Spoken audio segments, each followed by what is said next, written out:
Ready to elevate your home? Picture this: central heating, a cozy fireplace, or your dream walk-in closet. Build a backyard oasis, go green with solar panels, or start a business. It's all possible with Figure's home equity line of credit. Unlock up to $400,000. Apply online in 5 minutes. Funding in as little as 5 days. Head to Figure.com and transform your home. Figure Lending LLC, DBA Figure, Equal Opportunity Lender, NMLS 1717824. Terms and conditions apply. Visit Figure.com for more information. For licensing information, go to www.nmlsconsumeraccess.org.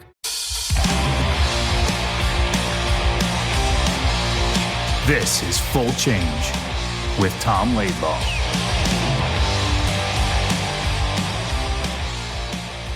So how was your weekend, Tom? What'd you do? One of the best weekends I've done it 4 years in a row. One of the best weekends of the year for me. We go up to Vestal, New York. This fantastic family, the Pierce family. They've husband and wife and 4 kids. He's a former player at Cornell, Larry Pierce, and now he is in the demolition business. So they go to buildings and tear them down. They save a lot of stuff. So in their farm or on their farm, they built a outdoor rink, full size, chiller, the whole bit. And they recently built a big, it's a big cabin almost, but it's balcony. So you can sit and watch the games. You have food there. And this wonderful woman, Jen O'Brien, runs the American Special Hockey Association. So they have a tournament there, this outdoor rink for kids with special, not just kids. Yeah. Oh, awesome. It's really cool. They rank them. They have based on their skill or their mental or physical health. They're ranked like A's, B's, C's. So they make it fair. Yeah. So the A's play the A's, but these kids are unbelievable. We talked about it before that they're the most honest people in the world. So if they like you, they'll love you. If they're so it's okay. Well, you play NHL. They can care less. Some of the kids get excited about the NHL and everything. Most of the kids, they can care less. They're having such a blast. And it's all, again, the Pierce family does not charge anything for the rink. It's beautiful. That's great. Yeah, they have, so there's one big house down the hill kind of where the kids can get dressed. And then they've got a tractor with a wagon. They load the kids on the wagon. Oh, cool. Hayride? Yeah, fantastic. Yeah, really, really cool. So I hang out and go on the bench there and have some fun. So again, it's the 4th year I've been there, so I know a lot of the same people are going. So you're seeing the same kids year after year? And Yeah. Some father sent me a note, Joseph Ruggiero, yes. He coaches special needs team. He just had a heart attack recently, so he could not be there. But his son was there. I didn't realize his son was there, but he sent me notes today on Facebook and Messenger saying how great it was. And, you know that you're helping these kids so much, just even in a small way. So it's a lot of fun. It is funny because, obviously when I played, I had hair. So some of the dads, I go up and introduce myself on Tom Laidlaw. Like, oh my God, you're Tom Laidlaw. Because they didn't recognize me with no hair anymore. Well, I think it's best. You put this picture up a long time ago. It was you, Stefan Matteau, Brian Mullen, Adam Graves. Before you guys together, your heads buzzed, which is all. Oh, God. So it's funny because when we're all together, you can see that we don't look exactly the same. But if we're seen separately, we're always getting confused for somebody else, Brian Mullen. And it's funny because we go to an event. I know now when somebody thinks that I'm, especially Adam Graves, because they get way too excited for Tom Laidlaw, right? They're on. Right. You can tell they're nervous and everything. And I'm going, who do you think I am? You're Adam. I go, no, I'm Tom Laidlaw. They're going to walk away like, oh, God, it's just Laidlaw. Oh, really? And it's funny. Yeah. Kids are very, very brutally honest, not especially with any kids. So you were skating with my son's organization at the Ranger practice they have once a year. Yeah. And after the practice, Coach Andy's son, Connor Lane, he's like, Andy was like, this is an NHL player. And he goes, I've met plenty of NHL players before. And Andy shakes his head. He's like, no, he hasn't. Like, he's trying to be very casual about it, as a 7. Yeah, he wanted to be cool. Yeah, it's very good. He's like, no. But the thing is, too, I think sometimes people feel like it's embarrassing for me, but it's really funny. It happens so much that it's like the other ones too. Like you can see what go to the event, and if they know what Adam Graves is going to be there, they'll be pointing at Adam. I can't tell he's saying that's Adam Graves. It's Adam Graves. Then Adam walks in and turns around, looks at me. Oh God, that's just Laidlaw. The best one, I think the best one, we were skating, I think it's season ticket holders at Madison Square Garden. And this guy was out in the ice with his girlfriend, and he was really excited. And he's getting like 10 pictures taken with me and everything. And then he turns to his girlfriend, he goes, can you take a picture of Mark and I? And he thought it was Mark Messier. And I felt bad for him because I had to go and say, listen, I'm Mark Messier. But my number is up there in the rafters. That's right, yeah. And I think then they feel bad that I'm best. And I think it's hilarious, really. So it does happen quite a bit. And I just want to go back to what that skate you had with us. It was funny because now I'm kind of like running all the mites there and the practice. And I'm like, all right, so I'm trying to make it comfortable for you. I'm like, all right, Tom, so we'll have the coaches. And you go, I've done this before. I was like, yeah, he probably has. I know. You were being very nice. You were trying to make sure it ran smoothly. But it was perfect. And you were great with the kids, getting in there, being goofy. And yeah, it was a lot of fun. You signed your autographs. And and you guys, actually, I've said this to you before, that coaching group, you guys did a fantastic job. You were teaching enough. But at the same time, it's a night session. The kids have been in school all day long. You can't, you overcoach them. It's just not going to go anywhere. No, again, you want it to be fun. That's like the core of it. It's got to be fun. Yeah. And then you want to learn a little bit here and there. Yeah, exactly. And we said at the beginning of the season, our goal, just let them just skate. They just have to skate like crazy because that's what the game is at this age. And, the kids have fun. They love it. The parents are happy. So it's been a fun year. And you capped it off. We have one more game, one more weekend left, and they're done, which is crazy. And then then I'll be more up to squirts. They had just played the Prudential Center. They had a game there, which was a lot of fun for the kids. And it's been a great experience. But highlight was Tom Laidlaw coming to the practice. For sure. That was Brian Mullet. No, it was last year. Brian Mullet game. That's right. Yeah. This year was Tom Laidlaw with the world's heaviest stick. So that's right too. I forget that I've got it. So I've got a wooden stick for people that don't know. Nobody has even seen a wooden stick. Most of these kids. So especially with the bigger kids, they'll always want to grab it and try shooting bucks with it. So I got to make the picture. So Laidlaw goes out there. He comes on the rink, no bucket with his head. He's got this giant 50-30 coffee Sherwood stick, and you got Brandon Dubinsky's gloves on with the huge padding that Tortorella put in. So you're some kind of throwback. I know. Our skates are like 30 years old too. So yeah. And the kids don't mind. You gave a nice little speech at the beginning, and your timing was perfect because those 7 and 8 year olds and 6-year-olds were there. Their attention span is about a minute and a half. So they're like, "What are we doing here?" It's like 10 seconds. Like you look them in the eyes, you can tell they're like they're good kids. It's just like, okay, I've been in school all day long, and somebody's talking to me. Now this other guy's here with a big head. They're like, well, let's just move. So it was cool though. It was good to have you out there. And today we have a good show coming up. We're gonna have a person you don't know, and I don't think you cross paths with, but we have a Stanley Cup champion, New Jersey Devil, and lots of other teams. He bounced around a little bit. But we're gonna have a speedster, Tom Chorske, on the show today. Should be good. Good show. I love the shows too, where I don't know the guys at all and I learn about them. It still comes out okay when you know the guys, but you know what their story is.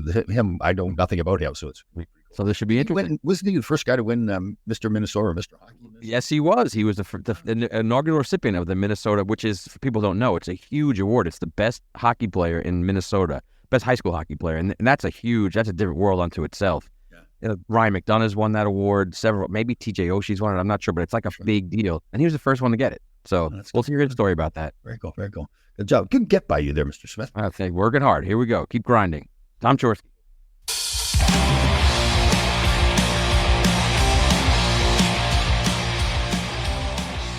Good morning, Tom. We have exciting guests on today. We have a former first-round pick. We have the first ever Mr. Minnesota for high school hockey. We have a Stanley Cup champion, and we have someone who was the last cut from the 1988 Olympic team, and we'll hear about that story because you were also a cut from an Olympic team, and you guys can talk about that as well. But today we have Tom Chorske, former Stanley Cup champion with the New Jersey Devils. This is going to be the first time I've had this. Tom Laidlaw, Tom Chorske, and Tom Smith. Very good. Yeah. So, Tom, what Olympic team did you try out for? What year? 88. 88. Was in Calgary. Okay. And who was coaching that? Yep. The head coach then was Dave Peterson, who kind of jumped in there. Just I don't know who was. Lou Vero was before him. Dave Peterson actually coached at the high school I went to. So I never played for him in high school. He left the high school and went to join the USA hockey program. But I was playing for the Minnesota Gophers at the time. Took a year leave to travel around with the national team, they called it, and then they had to, they cut down, and by the end of the season, I was the last one let go. So, is that right? How'd that feel? It felt shitty because it was on my bucket list of things, to do. I was pretty impressionable, age 13 when the U.S. won the gold medal. A lot of Minnesotans on that team, a lot of Minnesota Gophers on that team. So I was really into making that team, and I should have, but I struggled. I started slumping and then was gripping my stick and just at the right time, I stressed out and I saw it coming. I knew I was going to be the guy, kind of.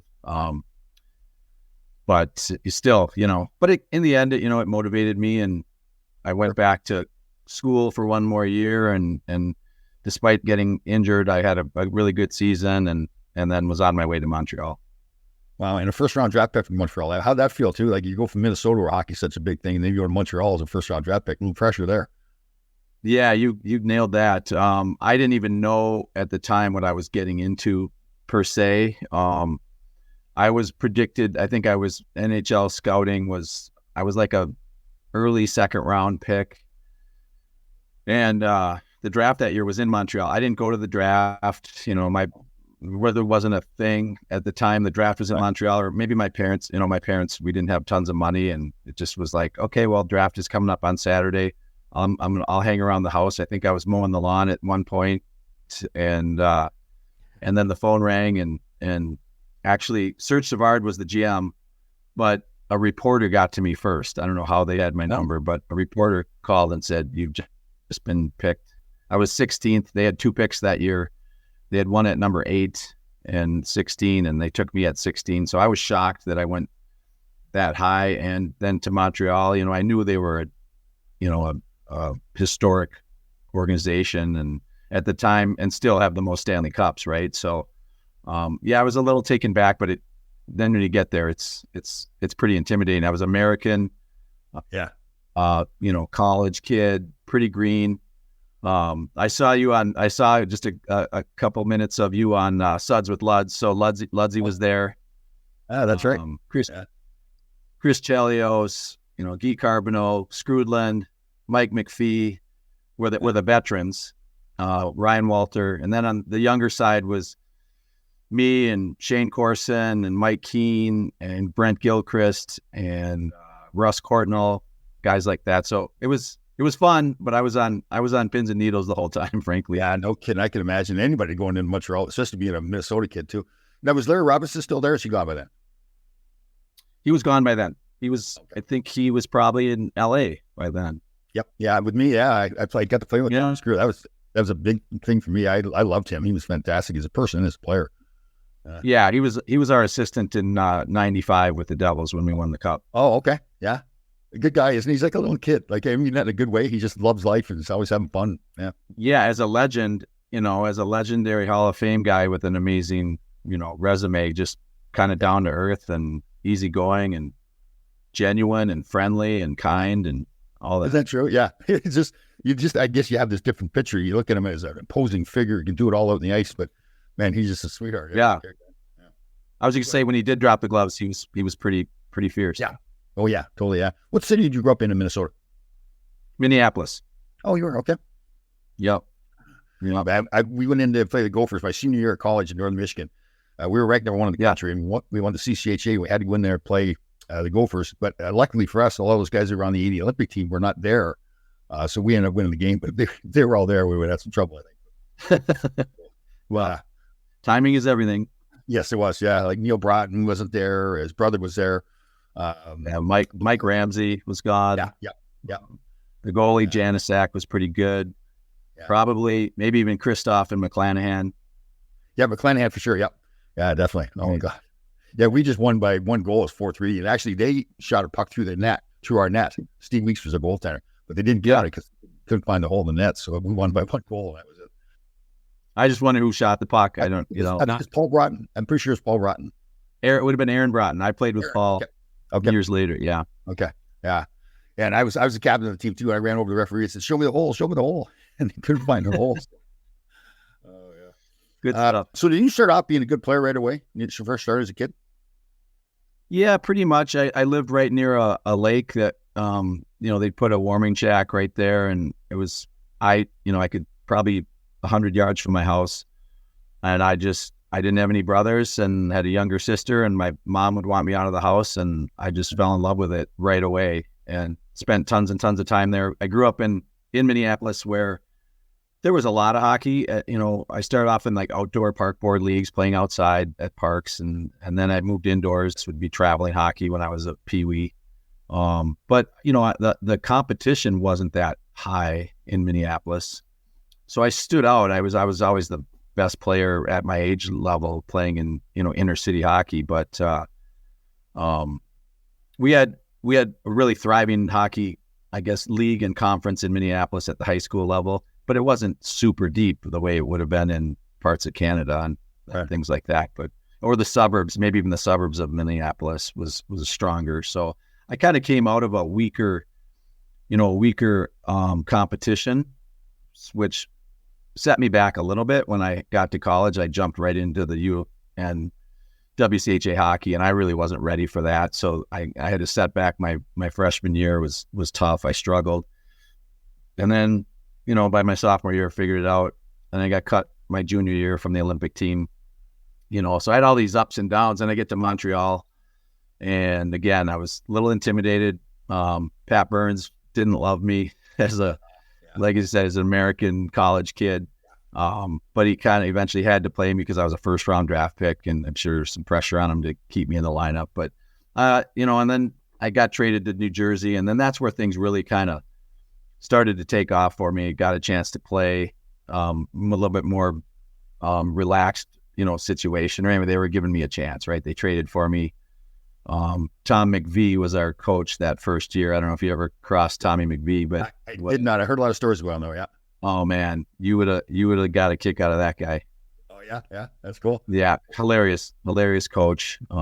Old school as old school gets. Yeah. And Lou Lamoriello was GM at that point.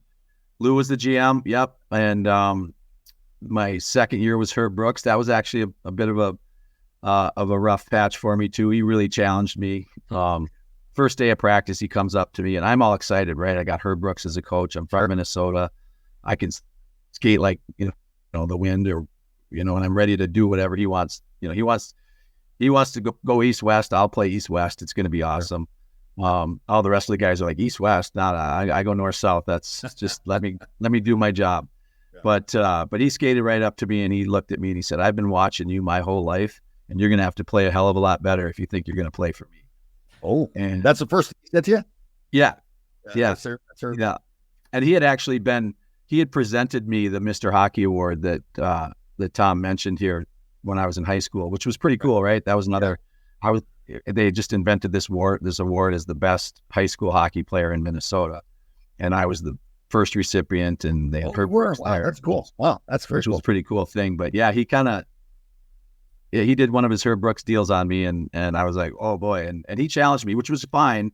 Yep. It just took me a while to figure it out and deal with it. And then after 1 year, I think he probably didn't see eye to eye with Lou, or what happened, but he resigned. And then Jacques Lemaire and Larry Robinson showed up, and that's when I don't know, all of a sudden Lou was able to get Scott Stevens from St. Louis, and Randy McKay came in from Detroit for Crowder. There was all these awards for the teams were signing away guys from the Devils, right. And somehow Lou got, just started stacking these assets that were, now I don't want to say they were way better than the guys that left, but they were really good pieces. Yeah, I remember that time, right, when Lou's putting that team together. Man, they were good. And Jacques Lemaire, how'd you like him as a coach? Loved him. He played me the most. He slotted me, even though I kind of grew up obviously as an offensive guy. I wasn't producing that way at the NHL level, so he kind of slotted me. He liked having a checking line, a checking unit. Yep. And so he slotted me in with Bobby Carpenter, who, was kind of past his offensive prime, but smart, could win faceoffs. And so he and I would play together most of the time, and we were penalty killers, and we usually played against the other team's top line. With our other winger was either Claude Lemieux, John McClain, or Stéphane Richer sometimes. And so it just worked out great. So our teammates at first hated it because we would go out all the time against, Gretzky, Messier, Sakic, Nieuwendyk, Yzerman. And they were like, well, these guys get to play all the time. Why, but then we started winning consistently, and everyone kind of found their role or their little niche, and they got comfortable with it. And then we were kind of a machine.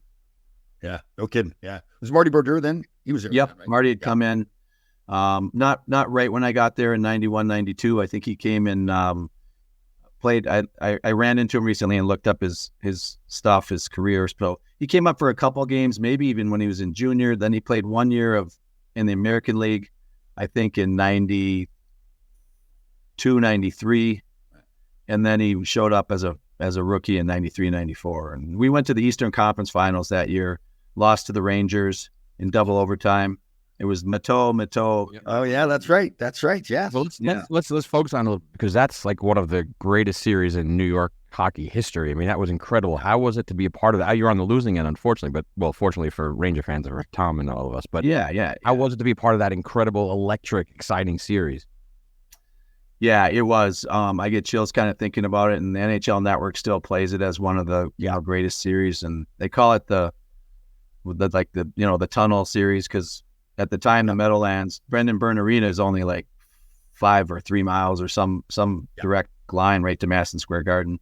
The year before we had some good battles because we were starting to be a contender, and the Rangers obviously were the Rangers. They're the biggest team in the metro area there pretty much, besides the Yankees. But it was intense. They had a hatred for Claude Lemieux. Everybody did. Yeah, everybody did. Everybody hated him. Even some of his teammates. No, he was actually great. He was great as a teammate. He's one of those teammates. You might recognize these kind of guys that you love him as a teammate, but even as teammates, away from the rink, they were great. Go to dinner, whatever, hang out. They're funny in the locker room, and they get in the ice and they turn into like this kind of cocky, arrogant guy, and which was fine. It's just kind of funny. Yeah, you just kind of look at him and go, "Wow, this guy just can turn it into a different character." So back to that series, it was great. It was awesome. It was intense. Both sides were getting into it, and the Ranger fans would come over and fill our building. At the time, probably a little bit more, this was in 93, 94. By 94, 95, our fans were coming out and filling the building. But before that, Ranger fans, they were all over New Jersey because they grew up supporting the Rangers. I met all kinds of fans. They'd be like, "Hey, no offense, but I grew up a Ranger fan, so I'm a Ranger fan." And you're like, "I get it." But it was amazing. It went double overtime, 7 games. Messier during that series, he sort of didn't mean to, but he called a victory, right? We had him down.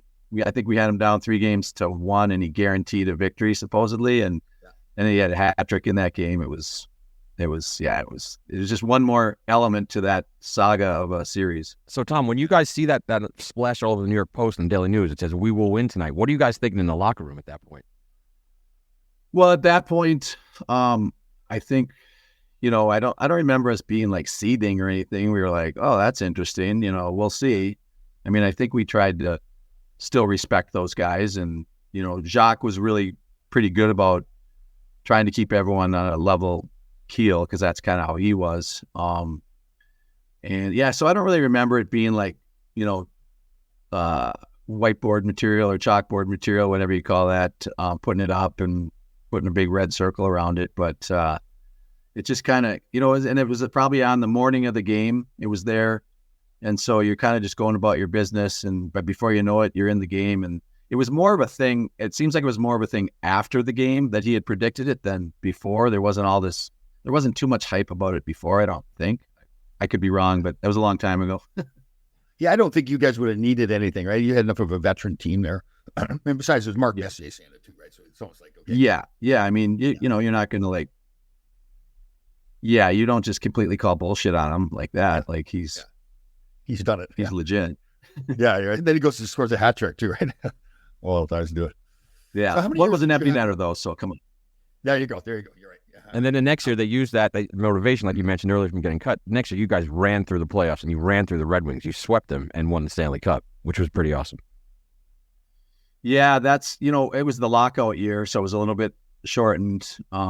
But by the time we reconvened at, right after Christmas time, we were kind of back on a mission from the year before. We had gotten so close the year before, and it took us a little while, but because I don't know, for whatever reason, we didn't have a great regular season. There's half of a season, but towards the end, we really were able to dial it in. And we set a record at that time for, we were 16-1 on the road. So we had to start all our series on the road. And we ended up going 16-1, I think. which was a record at the time. I think it's been tied or broken maybe, but yeah, we went on a roll, and it really felt like we just had a system, or we were like, I don't know, we were all on the same page. It was a formula, if you will. And we just would get into the game and they say, teams got to get to their game or whatever and find their game. Well, they dropped the puck, and we would kind of plug in and do the same thing game after game. And if it, there were games when we lost, but Jacques would assure us that we played the right way, or we would make a little adjustment on what we had to do, and we'd show up the next game, and sure enough, we'd win that game, and we were back on track. So yeah, that's what you kind of have to do to win a cup, right? You gotta have it all buttoned up and get on the same page and go on a roll. Marty Brodeur too. What's he got going, man? He's just one of those weird guys, but like most goalies are really uptight. You can't talk to or nothing. He was just nothing bothered him, right? No, he's pretty normal guy.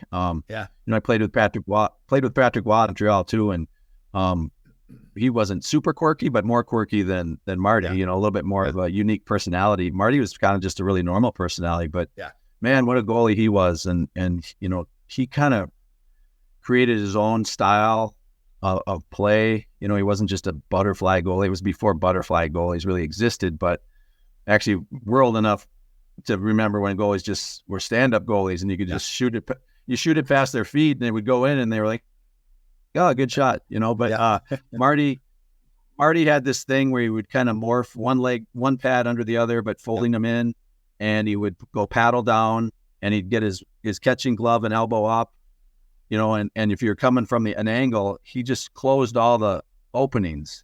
Right. Was one thing I remember. Another thing, he would really control his rebounds. He had awareness that when the puck was coming at him on a shot, if there really wasn't someone crashing the net and he had a defenseman right there, he would, instead of like trapping it or deflecting it away from that guy, he could almost steer it and just have it drop dead right next to that defenseman. And then we'd break out and on we'd go, right? And he was really good at playing the puck, hence the trapezoid thing, right? Where he could play the puck. So they invented that against him. But yeah, he was an incredible, almost like an innovator of the position. And so how many years did you have in New Jersey then? Oh, only 4 of my 11, I guess, but it was good 4. Yeah, no kidding. So, 1 cup there, right? Yes. Yeah, good. So how many years did you go back to Montreal? How long were you there?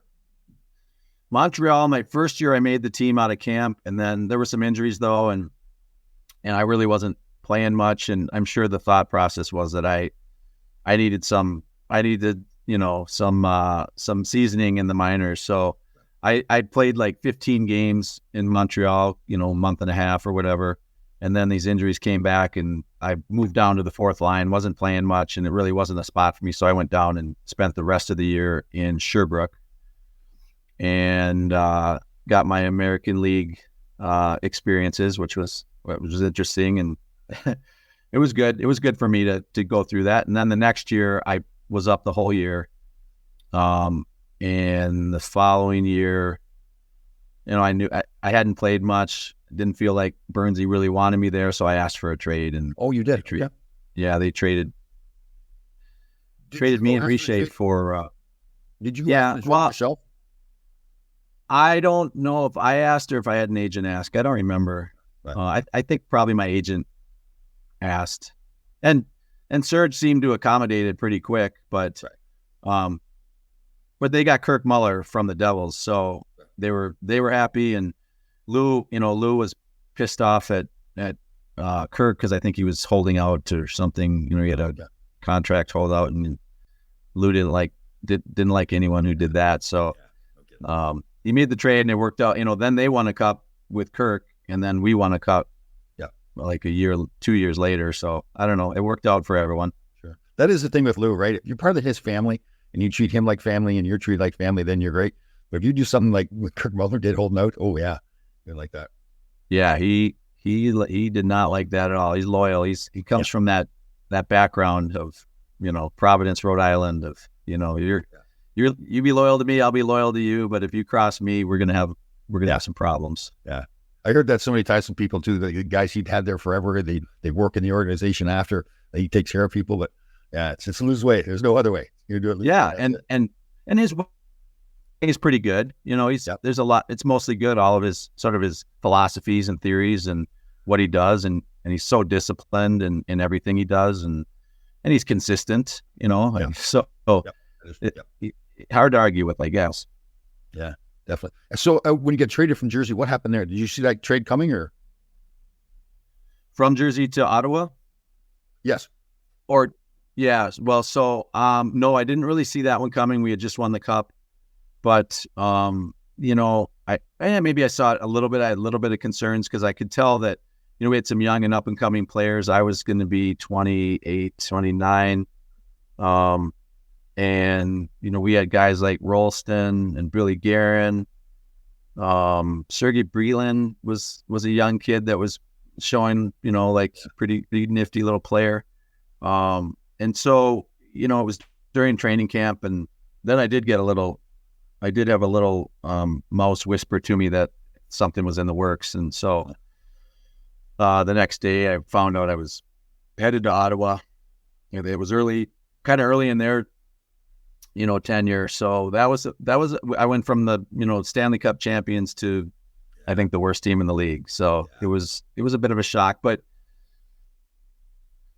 Pierre McGuire was on the staff there, and I see Pierre these days. Our sons play together at Colgate, so we have boys that are playing at Colgate together. And Pierre says, "Oh, we really needed you. We wanted you, and you were a big piece of helping kind of get things turned around." So I feel good about it these days, anyway. Yeah, it's got to be hard, though. Right? You go from the best-run organization probably in the league at that time, winning the Stanley Cup. And Ottawa's reputation, unfortunately, was not very good at that time. They drafted Alexander Daig, right? Didn't they draft him first overall? Yeah. They had Daig, who's a great personality and a nice kid. And in a way, doesn't ask for being put in that position. Yeah. But yeah, that was hard, really hard on him. But he kept his for a guy that was put in the spotlight of Canada and NHL and. A big, considered I don't know about a failure or a bust, but it was tough. But he was fun to be around. Good, positive spirited kid, young, good looking kid. Kind of acted like, yeah, I know, but nothing's going to stand in my way. Then the other one was Alexei Yashin, another sort of enigma of a guy that, they give him the captaincy, I think.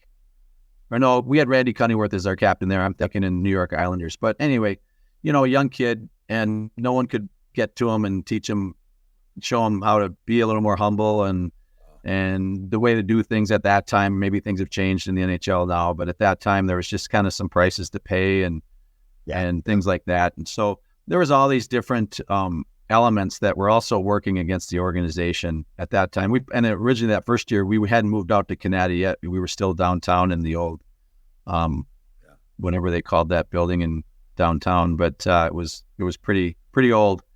Yeah. So, there was just a bunch of things that had to happen, and they've happened since then, right? And then Ottawa had a nice run there when they were, when they were going to cups and things like that. Didn't they put Daig in a dress for some advertisement or something? I think it was a nursing outfit. That's what it was.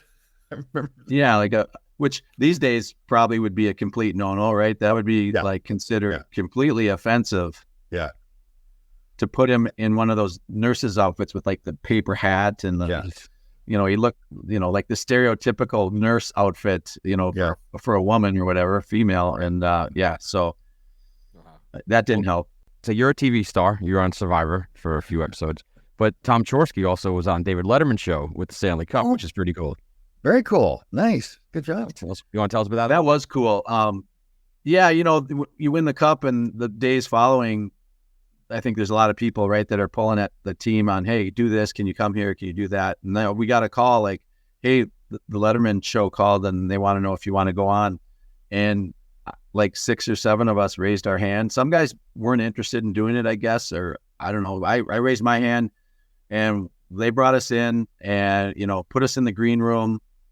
They gave us at the time, Letterman was into cigars too, so I don't know. They gave us cigars, and we probably still had, we dragged a cooler of beer in there. And I remember Diane Lane was the guest, which was pretty cool. Nice, there you go.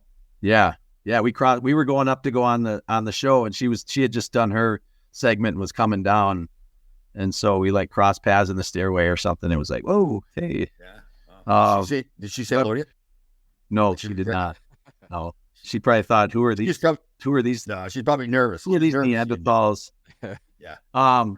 But we came out, and our first trip out was to, I think, we brought the top 10 out in the cup. So okay. We came out, he announced us, and that was kind of cool. And he reached in and took the top 10 out of the cup. And then he thought it went so well, or he thought it was good, and the crowd gave us a round of applause that we got off stage, and we were waiting for a minute, and he said he wants you to come back out again. Oh, so after a commercial break, they put coffee in the cup, and we came back out and filled up his coffee cup with coffee or something. Oh, there you go. Nice. That's cool. That's all your buddy, Rob Arnett, his producer, has been on this show. Yeah. Right. Huge hockey fan. And he's been on this show with Tom. He's a huge hockey fan. Yeah. Yeah, it's something to say. You've been on the Letterman show, I guess. Yeah, good. How was David Letterman? He's a good guy? We didn't interact with him too much. He was he was in the middle of his show doing his business. Right. But what happened, another cool thing was that we stuck around after. We went back to the green room. We were like, well, we got beers and cigars here, so why not? And so we continued to party down there for a while. And by the time we got done, we came out and the show was over. Everyone was gone. And so we went back on the set, and we all sat in the chairs and sat at the desk and took pictures. And that's good. So we've got these photos of us, on the set too, and no one was even there, I think. So that's funny. And they tape that during the day, don't they? Yeah. It tapes at like 5 in the afternoon, something like that. That's classic hockey players right there. Got the cooler beer on the David Letterman show. That's cool. Yeah, you remember what it was like. I saw you played with the Rangers during the frickin' the Duguay days and Jordache jeans and all that stuff. Did you play with Doug Solomon? Yes, a little bit. Yes, it did. Yeah.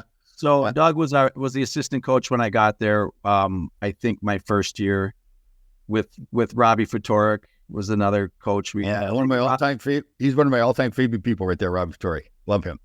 Robbie?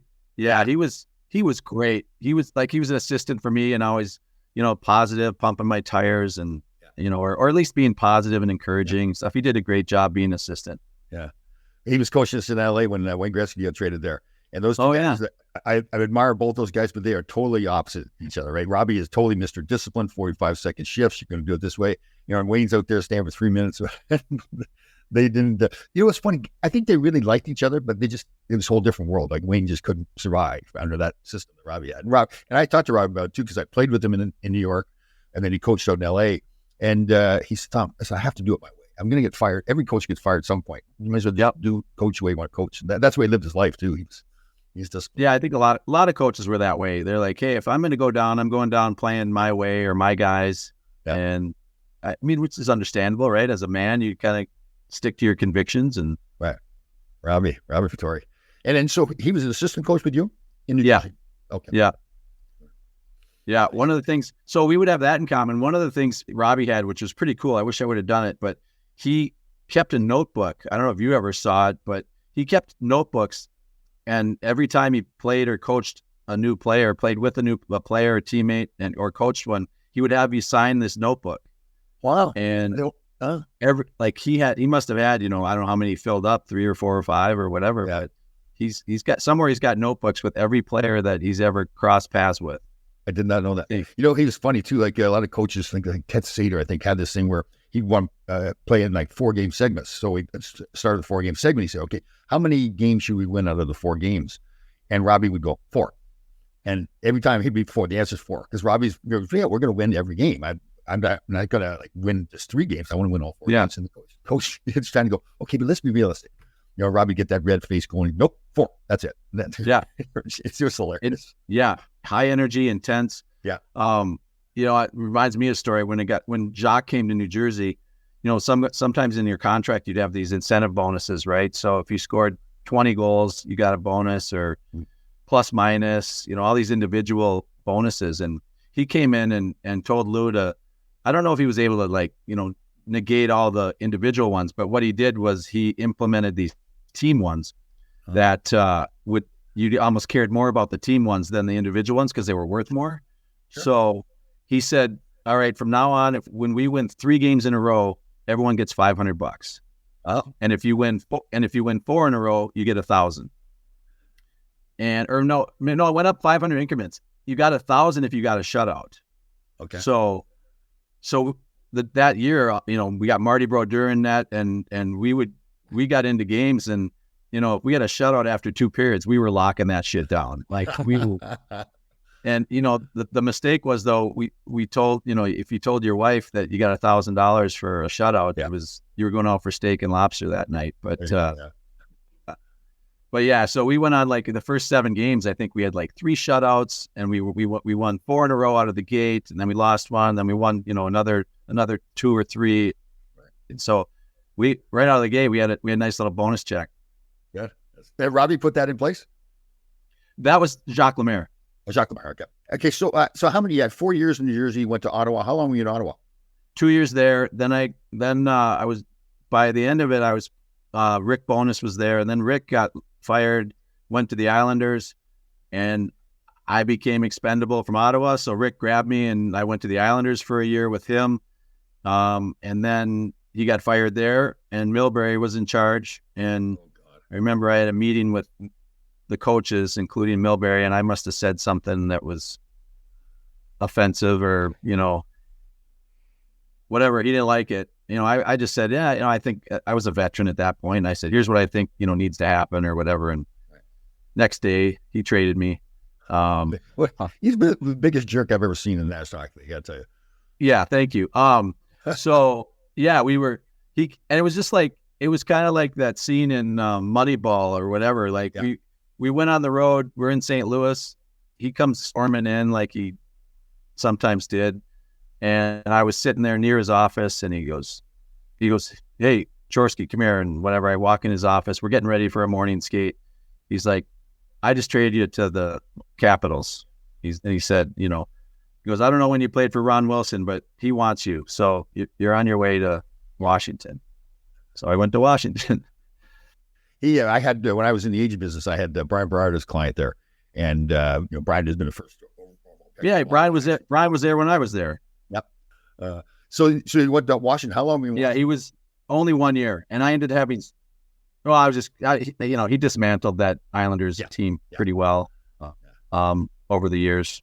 But look at the guys he traded away, like Zdeno Chara, Roberto Luongo, all these guys. Yeah, I mean, Todd Bertuzzi ended up being quite a player. Yep. Brian McCabe was a nice little player. Then I went to Washington. I ended up having surgery, that abdominal surgery, and that was kind of the beginning of my demise. Like, this guy carved me open and used me like he's some new technique, and I didn't, I signed off on it or something, and so that ended up really being kind of a bad decision. I probably should have rehabbed without surgery. And so I went the whole year kind of on the bench or in the, on the IR. I got back just in time down the stretch, and Capitals weren't going to make the playoffs. It's funny, they had gone to the Cup the year before, and then the next year they weren't going to make the playoffs. And George McPhee was the GM, and he was great. He was like, look, your contract's expiring. Do you want to get traded? I was like, yeah, if you can trade me, to a playoff contender, maybe I can extend my season and it'll be helpful for me to sign next year. And so he finally found a spot. There wasn't a lot of takers. There wasn't, hadn't played. I was older, but Calgary took me. So I went to Calgary at the trade deadline, and played for Brian Sutter. That was an interesting deal too. And I was just kind of coming back. I wasn't in good shape.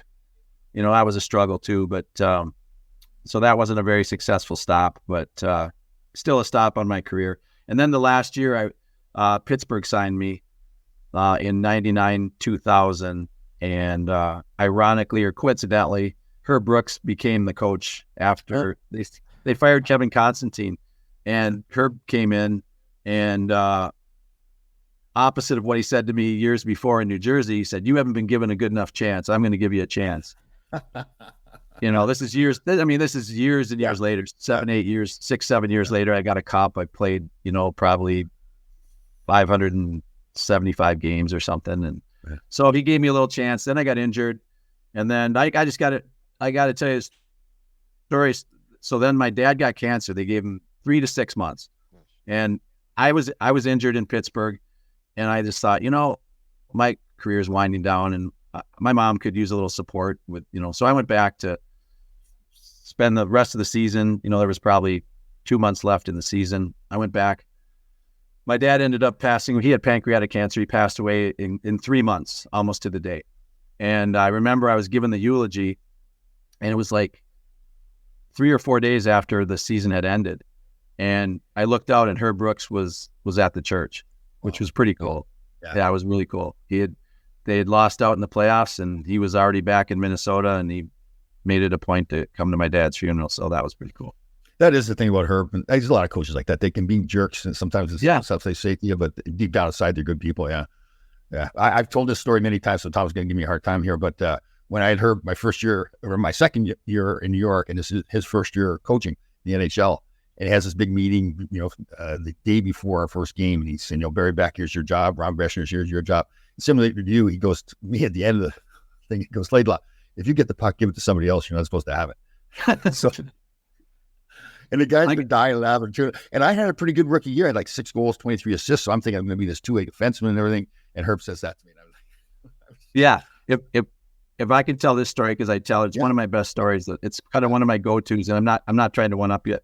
And I'm going to say it exactly how it got said to me. And there's an F word in it, so if you have to blink it out or whatever. But so in Montreal, I'm all excited because LA's coming to town. This would have been in 90, probably 90, my first year, 89, 90.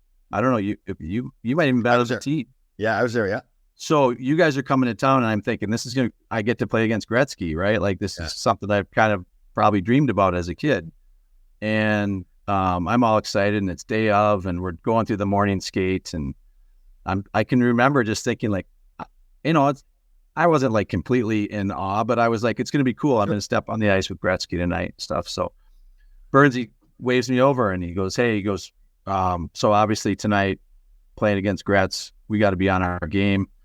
We got to be really aware when he comes on the ice, and we've got a game plan. And I'm already like, I already know that he doesn't love me. And so I'm all eyes. I'm looking at him. I'm nodding. He goes, so here's the thing. He goes, when Gretz gets on the ice, you get the fuck off.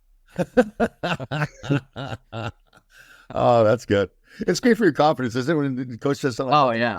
Well, then of course, at some point, we're in our zone and back checking, get into the zone, and they change, and all of a sudden here comes 99, and now all of a sudden he's in the zone, and they're cycling the puck, and I'm like, oh shit, I got to get off because he's going to kill me if they score. So all I can think about is I got to get off the ice because Burnsy I'll never play again. So you know how that goes. You're out there freaking out. Yeah. Especially in the puck's in your end too, because you can't leave. Yeah. Well, it's bad enough. Yeah, it's bad enough when you're a rookie and the puck's in your own end and you don't want to be a minus. But now you got Gretzky buzzing around with Curry, and it's probably hockey night in Canada too, right? Yeah, for sure. Tom, you got to play with Yager a little bit at the end of your career. How was that? Oh, it was.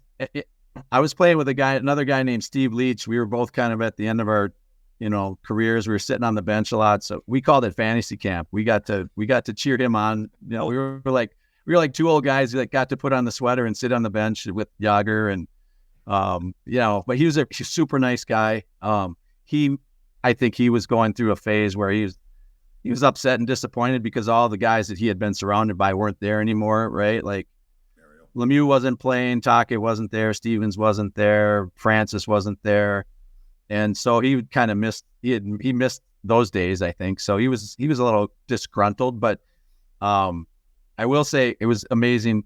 He was the highest paid player, I think, at the time, and we used to just marvel at the fact that every 2 weeks he got a paycheck for $550,000. We're down here, making a lot less, maybe few 100,000, and his checks are twice as much as my annual salary. But he was a good guy. My wife always says, remember he sent every one of us a personally signed Christmas card, and like he did that.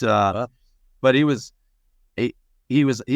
funny, in the training room, he'd have the stock ticker, like CNBC on or whatever. He'd be watching the stock market because he had all kinds of money invested in stocks, and he wanted to see how much he was up, how much, and one time in Phoenix, remember he played with like Straka and Roosevelt and Robert Lang. We had these Czech guys, and after the game in Phoenix, I don't remember if we won or lost, but those guys were just gearing down and in the shower, and we're like, "What are you guys doing?" They're like, "Oh, we're going to Vegas. Yogg's got us a plane to Vegas." Right.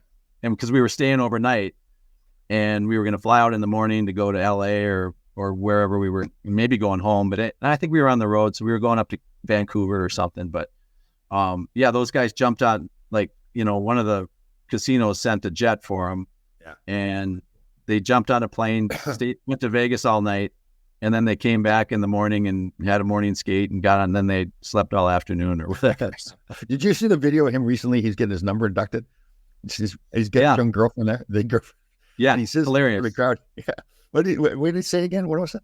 He starts to say, my time in Pittsburgh, my girlfriend's way too young to know I even played there or something. And the crowd went crazy too. I think it kind of built because they couldn't even believe he said it. And then after a while, the crowd gets louder and louder laughing because I don't even know how young she is, but it's funny, right? He's like, my girlfriend's so young. She didn't even know it. He's had this huge, great Hall of Fame career in Pittsburgh. Yeah.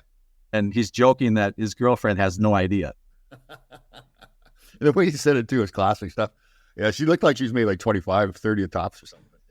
Yeah, what a beast he was. Like he would, if you ever hear, sometimes he talks about his training, and he would do these body squats, just his body weight. But in all his free time at the rink, you could see him doing it. He just made it a point. Whenever he had some free time, he would do these body squats, and he would move his feet from different widths. And then another thing he did, he had a stick and he cut off the blade, and he would go out outside the locker room, like in the, behind locker rooms, it's all concrete back in those arenas and stuff, or wherever he could find a concrete, and he'd put the end of the shaft of the stick into the plate, like a 10-pound plate. Oh, yeah. And he would stick handle it and move it around and all around and back, and his wrists and hands were so strong. From just doing stuff like that, and his legs from doing these squats. He'd do thousands of squats by the end of the day, and do these things with his wrists and his hands, and that's why he was so strong and so effective. Yeah. So Tom, what are you doing now after the game? What did you get into? Originally I kind of went into sales, business development for some B2B services, just call it that. I've worked at some startups. I've had all kinds of kind of sales roles. At the same time, for about 10 years, I did TV for the Minnesota Wild. And I did the pregame and postgame show for the Wild with Fox Sports North. And I did some Gopher TV during the first 5 years, too, before they switched over to the Big Ten Network. More recently, I've joined a nonprofit called United Heroes League. We used to be called Defending the Blue Line, and we support military families, primarily their kids playing hockey. But we do other sports too, but fundraise, and both financially, through donations and gifts. And we've got some events and some hard assets now that are sponsorable. And so I'm fundraising that way and doing some sponsorships for the organization. And we turn around and we can send sets of equipment to military connected kids that want to get on the ice and play hockey. If their parents are deployed, times are tough, or they come back and, they've either been injured, wounded, physically or psychologically. And we want to kind of give these kids some form of, sports. It normalizes their life and keeps them connected to their peers or to kids or school classmates. And so that's been really rewarding, and we're growing that. We received a really big gift, and we built an outdoor rink, refrigerated, but we have to leave it uncovered because we were just announced that we're going to be the recipient of this Hockey Day Minnesota. It's almost a week-long festival now where the final day is on Saturday. They put it on TV, and you have games outside that are televised on the regional sports, the same channel that the Wild are on. So they got youth games, high school games, college games, pro games, and you build like a little village around the rink. So there's bonfires, and there's a Friday and Saturday night. There's big beer tent with music, and it's a pretty cool festival. So we're working towards that in the next 2 years. But yeah, and I'm also helping kids kind of find their way to junior hockey and college hockey with some guidance. I'm not a family advisor per se, which is a whole nother industry, but I'm working with a hockey development company, and we're kind of building out a little bit more effective ways of educating and guiding kids and parents through that process. How can people get a hold of you? You got a website? Yeah, well, I mean, I'm on social media a little bit on Twitter as Hockey Logic. The hockey company I'm working for is called MAP, M-A-P, MAP Hockey.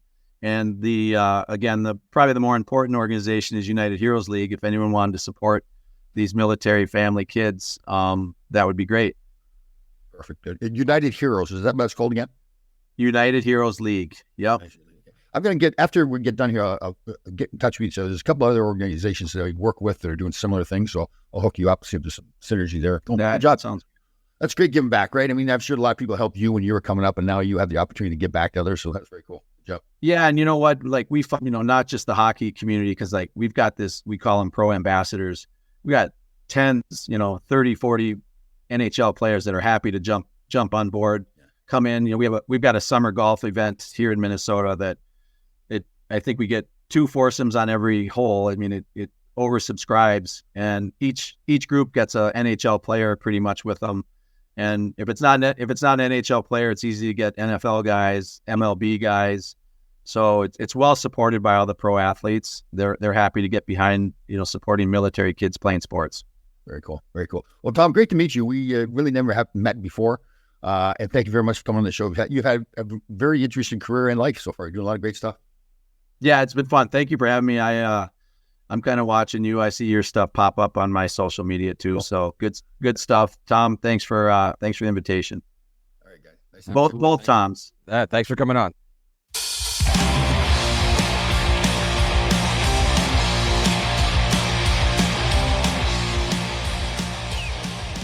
Thomas, that was a great show. It was the Tom show today. We had 3 Toms on today. Tom Chorske. So, see, I love doing those shows where I never met the guy before, so we learn about him. What's going on.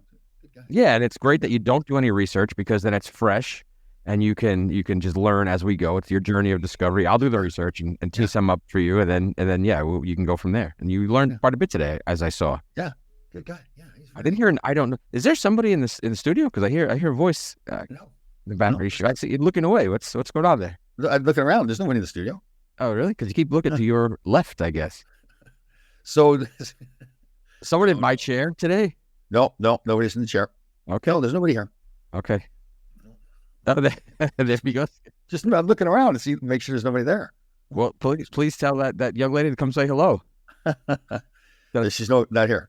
Okay. She's on the Fair phone. enough. She's on the phone with me watching our show. Okay, so Jonathan Jones, I think we have some tea for you here, John. I don't know. We're not getting. Tom's not giving anything up though. No, we don't do that. It's like Charlie Simmer. They learn from Charlie. Well, not to get off track. Tom Chorske was excellent. Stanley Cup winner, part of the greatest series in New York. I mean, no offense to your Ranger teams, but that series was incredible. Yeah, the rest too. Yeah, I didn't realize he was with the Devils at that point. Yeah. Oh yeah. Good. Won a cup too. I never won a cup. He was really a speedster, right? He could fly. Yeah. We know what I admired too, because he was brought in like I thought he was going to be a big goal scorer, but he really evolved into more of a checking guy. So that's pretty cool. Yeah. Well, you thought you were going to be a big goal scorer and evolved into a stay-at-home defenseman, right? Wasn't for Herb Brooks, I would have been a big goal scorer. Can you imagine if Herb didn't come along? I had 6 goals my first year. I probably would have got 10 my second, right? Yeah, you'd think you're Brian Leach at that point. Maybe they wouldn't have to draft Brian Leach because they had you. Exactly. You were scoring those goals. But based on your your number would be retired. Yeah. And spelled but it still is. The number is retired. It's just the wrong name. True. Yeah. But they spelled the name wrong. Yeah, and it's going to get retired. It's going to get retired again. There's a lot of groundswell for it to get retired again. Not for you, unfortunately, but for Brad Park. But is there one thing. Yeah, people are talking about it. Yeah, Larry Brooks has been writing about it. And he probably deserves it. I mean, he was a great player. Yeah, but I think what happens with that is that it's so far removed. There's none of the people that were at the Garden at that point are at the Garden now, right? So they did Harry Howell, and they did Bathgate, and they did Vic Hadfield, and those guys had John Rochelle as well. Yeah, right. Yeah, Parks should be right. I mean, but how long did he play with the Rangers? He played quite a bit. He kept coming in second place in the Norris to Bobby Orr, which is a spot. Yeah.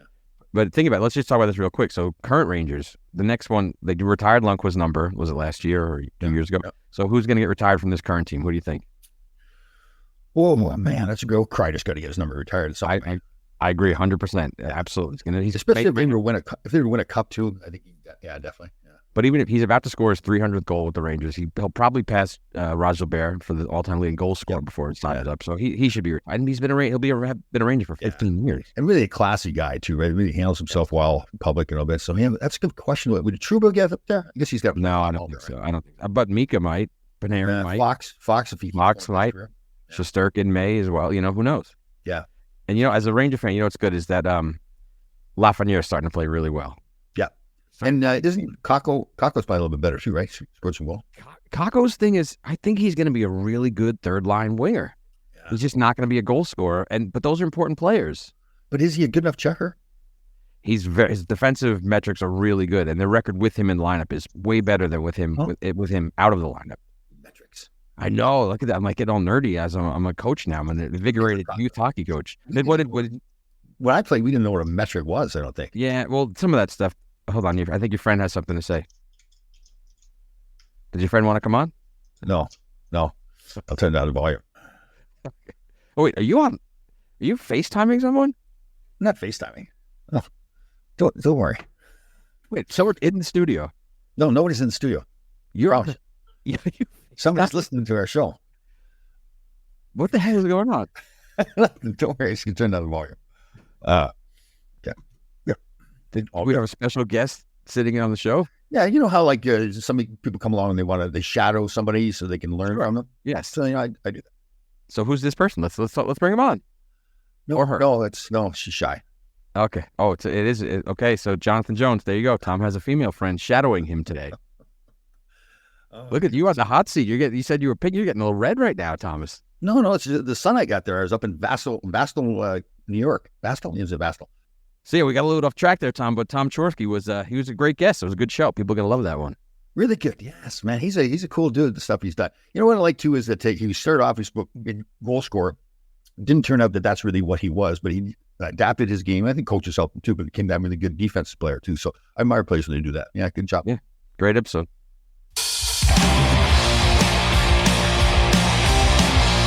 All right, Grasshoppers. Thank you for listening. We had a fantastic show. We'll see you next time.